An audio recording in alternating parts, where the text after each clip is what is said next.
ഇന്ന് നമുക്ക് മീൻകൂട്ടി കുറച്ച് ചോറ് കഴിച്ചാലോ? അപ്പോൾ ഇന്ന് എന്തായാലും മീൻ കിട്ടിയിട്ടുണ്ട്. അയിലയുണ്ട്, കൊഴുവയുണ്ട്.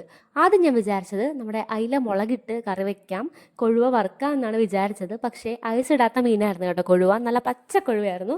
അപ്പോൾ അത് കണ്ടു കഴിഞ്ഞപ്പോൾ അതൊക്കെ വെട്ടി വൃത്തിയാക്കി കഴിഞ്ഞപ്പോഴത്തേക്ക് എനിക്ക് തോന്നി അത് പറ്റിക്കാം. തേങ്ങ മുളക് ചെറുതായിട്ടൊന്ന് മിക്സ് ചെയ്തിട്ട് അതങ്ങ് പറ്റിക്കാമെന്ന് വിചാരിച്ചു. അപ്പോൾ കുറച്ചും കൂടി ടേസ്റ്റാണ് കേട്ടോ.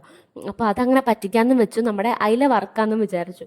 അപ്പോൾ അതെല്ലാം സെറ്റാക്കി വെച്ചിട്ടുണ്ട്. ഇപ്പോൾ മഴയൊക്കെ മാറി നിൽക്കുന്നത് കൊണ്ടായിരിക്കാം മീൻകാരൊക്കെ ഉണ്ട് കേട്ടോ. ആവശ്യത്തിനുള്ള മീൻ നല്ല ഫ്രഷ് ആയിട്ട് തന്നെ ഐസൊന്നും ഇടാത്ത മീനൊക്കെയാണുള്ളത്. വലക്കാരും ഒക്കെ ഉണ്ട്, ഒരുപാട് മത്തിയുണ്ട്.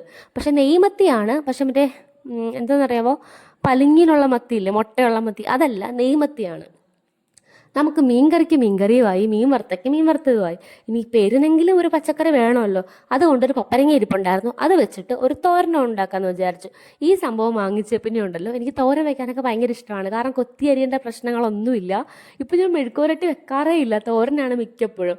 ഇങ്ങോട്ട് ഇടുക, അതങ്ങ് വലിച്ചാൽ മതിയല്ലോ, അപ്പോൾ അതങ്ങ് റെഡിയായി കിട്ടുകയും ചെയ്യും. അതുകൊണ്ട് ഇപ്പോൾ തോരനാണ് മിക്കപ്പോഴും. അങ്ങനെ നമ്മുടെ പപ്പരങ്ങ തോരൻ ഇവിടെ റെഡി ആയിട്ടുണ്ട്. അപ്പം നമുക്ക് ചോറ് കഴിച്ചാലോ? കുളിച്ചിട്ട് വന്നാലൊരു ഉന്മേഷം കിട്ടത്തുള്ളൂ. അതുകൊണ്ട് ജോലിയൊക്കെ കഴിഞ്ഞപ്പോൾ ഞാൻ കുളിച്ചിട്ട് വന്നിട്ടാണ് ഈ പപ്പരങ്ങ വെക്കുന്നത് കേട്ടോ. അപ്പം നമ്മുടെ ചോറ് റെഡി ആയിട്ടുണ്ട്. അപ്പോൾ നമുക്ക് ഇന്നത്തെ വിശേഷം ഇത്രയൊക്കെ ഉള്ളൂ. വീഡിയോ ഇഷ്ടപ്പെടുവാണെങ്കിൽ ചാനൽ സബ്സ്ക്രൈബ് ചെയ്യാൻ മറക്കല്ലേ.